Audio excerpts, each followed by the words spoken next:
যাকে নীলক্ষেতের ভিপি বলি, সে এখন ঢাকা মহানগর দক্ষিণের মেয়র হতে চায়। ডাকসুর প্রত্যেকটা নেতা সময়ের মাঝে বিয়ের ব্যবস্থা করেছে।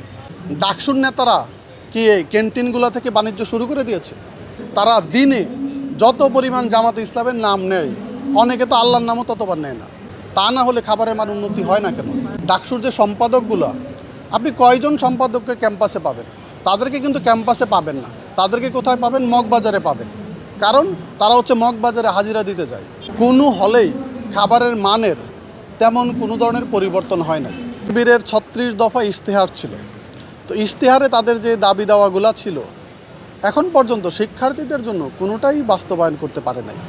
তারা তাদের নিজেদের জন্য তাদের রুমগুলোকে এসি করেছে, কিন্তু শিক্ষার্থীদের যে 3 বেলা খাবারের যে উন্নতি, খাবারের যে মানের উন্নতি, এটা কিন্তু করতে পারে নাই। এর মাঝে বোঝা যায় ডাকসুর নেতারা শুধু নিজেদের কিভাবে উন্নতি করা যায়, কিভাবে মেয়র হওয়া যায়। আপনি দেখেন ঢাকা বিশ্ববিদ্যালয়ের আমরা যাকে নীলক্ষেতের ভিপি বলি, সে এখন ঢাকা মহানগর দক্ষিণের মেয়র হতে চায়, অথচ তার যে ডাকসুর সময়সীমা এটা আরও 5 মাস বাকি আছে। তাদের মাঝে এত বড় লোভ, লোভ লালসা কাজ করতেছে। তাদের কাজ হচ্ছিল ছাত্রছাত্রীদের কল্যাণে কাজ করা, ছাত্রছাত্রীদের দাবি দাওয়াগুলো নিয়ে কাজ করা, কিন্তু তারা তা না করে ঢাকা মহানগর দক্ষিণের মেয়র হতে চায়। ভাই কী একটা অবস্থা! আপনি একটা জিনিস চিন্তা করেন, আপনি আসছেন শিক্ষার্থীদের দাবি দেওয়া আদায় করতে, কিন্তু আপনি এখন মেয়র হতে চাচ্ছেন।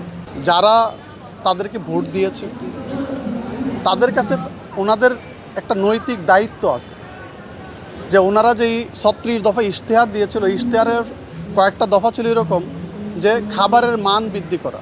কোনো হলেই খাবারের মানের তেমন কোনো ধরনের পরিবর্তন হয় না। ছাত্রলীগের সময়ে হয়তো ফাও খাওয়া ছিল বা চাঁদাবাজির ব্যাপার ছিল, তো এখন তো ফাও খাওয়া বা চাঁদাবাজির ব্যাপার নাই। তাহলে এখন কেন খাবারের মান উন্নতি হবে না? তার মানে কি ডাকসুর নেতারা কি এই ক্যান্টিনগুলো থেকে বাণিজ্য শুরু করে দিয়েছে? তা না হলে খাবারের মান উন্নতি হয় না কেন? আপনি দেখেন ডাকসুর যে সম্পাদকগুলো, আপনি কয়জন সম্পাদককে ক্যাম্পাসে পাবেন? তাদেরকে কিন্তু ক্যাম্পাসে পাবেন না, তাদেরকে কোথায় পাবেন? মগবাজারে পাবেন। কারণ তারা হচ্ছে মগবাজারে হাজিরা দিতে যায়। ডাকসুর নেতাদের 12 মান্থের একটা কর্মসূচি ছিল যে 12 মাসে তারা কী ধরনের কর্মপরিকল্পনা বাস্তবায়ন করবে, কিন্তু শিক্ষার্থীদের জন্য যতটা না তারা 12 মাসে কর্মসূচি বাস্তবায়ন করেছে, কর্মপরিকল্পনা বাস্তবায়ন করেছে, তার চেয়ে বড় ব্যাপার হচ্ছে ডাকসুর প্রত্যেকটা নেতা এই অল্প সময়ের মাঝে বিয়ের ব্যবস্থা করেছে। বোনদের নিরাপত্তা সংকট এগুলো নিয়ে কাজ করে নাই। এদের ভোটে নির্বাচিত হয়েছে, তাদের উচিত স্টুডেন্টদের জন্য কাজ করা, স্টুডেন্টদের দাবি দেওয়া আগে আদায় করা, কিন্তু তারা তা না করে শুধু নিজেদের আখের গুছানো কীভাবে বড় করা যায়, কীভাবে নিজেদের আখের গুছানো যায় তা নিয়ে চিন্তা করতেছে। কিছুদিন আগে জাতীয় ইলেকশনের আগে যখন ভূমিকম্প হয়েছিল, তখন ডাকসুর নেতাদের ইন্ধনে বিশ্ববিদ্যালয়ের প্রশাসন অনেক দিন বিশ্ববিদ্যালয়কে বন্ধ রেখেছিল, কারণ যাতে ডাকসুর নেতারা হেলিকপ্টার দিয়ে যাতে হচ্ছে জামাতে ইসলামের প্রচারণা করতে পারে। কিন্তু তারা কিন্তু মুখে বলে তারা কোনো লেজুর ভিত্তিক রাজনৈতিক সংগঠনের সাথে যুক্ত না। আপনি যদি রাজনীতি করতে চান অবশ্যই আপনি রাজনীতি করতে পারেন। আপনি কি বলেন যে আপনি হচ্ছে লেজুর ভিত্তিক রাজনীতি করেন না? আপনার পরতে প্রতিটি ধাপে ধাপে আপনি লেজুর ভিত্তিক রাজনীতি করতেছেন। এই জন্য বাংলাদেশ জাতীয়তাবাদী ছাত্রদল এবং এই যে ঢাকা বিশ্ববিদ্যালয়ের প্রত্যেকটা নেতাকর্মী এবং সাধারণ শিক্ষার্থীরা যে আপনাদের যে কার্যকলাপ, এই কার্যকলাপে একেবারেই অসন্তুষ্ট। ক্যাম্পাসে ববঘুরে লোকজনের পরিমাণ আগের চেয়ে অনেক বেশি। আপনি চারদিকে ঘুরলে দেখবেন ক্যাম্পাসে একটা অনিরাপদ জায়গায় পরিণত হয়েছে। ক্যাম্পাসে খাবারের মানের একটা তেমন কোনো বৃদ্ধি হয় না। পরিবহন যে পরিবহন সংকটের ব্যাপারে তাদের কোনো উদ্বেগ নাই।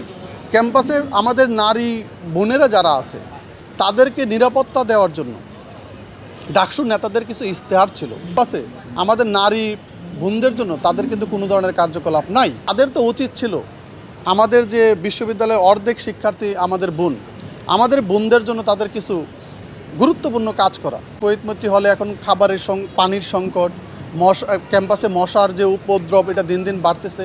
এক্ষেত্রে ডাকসুর নেতাদের কোনো ধরনের প্রতিক্রিয়া নাই। গত কিছুদিন আগে আমাদের যে সাবেক বিসি নিয়াজ স্যারের আমলে ঢাকা বিশ্ববিদ্যালয়ের আমাদের ৩৬ জন সাবেক ছাত্রনেতা ভর্তি হয়েছিল, তার মাঝে মাত্র 3 জন হলে সিট পেয়েছিল বৈধভাবে। আমি তো বৈধভাবে ক্যাম্পাসে 5 বছর হলে থাকার কথা, আমি কি হলে থাকতে পেরেছি কখনো? কিন্তু পারি না, কারণ ছাত্রলীগ আমাকে হলে থাকতে দেয় নাই। কিন্তু এই ডাকসুর প্রত্যেকটা নেতা এই দীর্ঘ সময় হলে থেকেছে, ছাত্রলীগের রাজনীতির সাথে যুক্ত ছিল, ছাত্রলীগের রাজনীতি করেছে, কিন্তু জাতীয়তাবাদী ছাত্র দলের একটা নেতাকর্মী হলে থাকতে পারে নাই, হলে থেকে রাজনীতি কার্যক্রম করতে পারে নাই।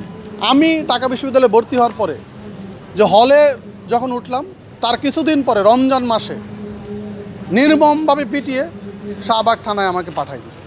তার কিছুদিন পরে ডিপার্টমেন্টে ক্লাস করতে গেলাম, ওইখানে আমাকে প্রক্টর অফিসে নিয়ে প্রক্টরের সামনে আমাকে নির্মমভাবে পিটিয়েছে। আমরা যখন ক্যাম্পাসে আসতে পারতাম না, তখন কিন্তু ডাকসুর অনেক বড় বড় নেতা তখন ক্যাম্পাসে ছাত্রলীগের রাজনীতির সাথে যুক্ত ছিল, ছাত্রলীগের মিছিল দিত। এজন্য আমি বলি, ছাত্রলীগের চরিত্র পাল্টিয়ে শিক্ষার্থীদের কাতারে আসুন, শিক্ষার্থীদের নেতা হওয়ার চেষ্টা করুন, যাতে শিক্ষার্থীরা আপনাদেরকে ভালোবাসে। কিন্তু আপনারা তো শিক্ষার্থীদের নেতা হওয়ার জন্য চেষ্টা করতেছেন না, আপনারা চেষ্টা করতেছেন কীভাবে জামাতে ইসলামের নেতা হওয়া যায়।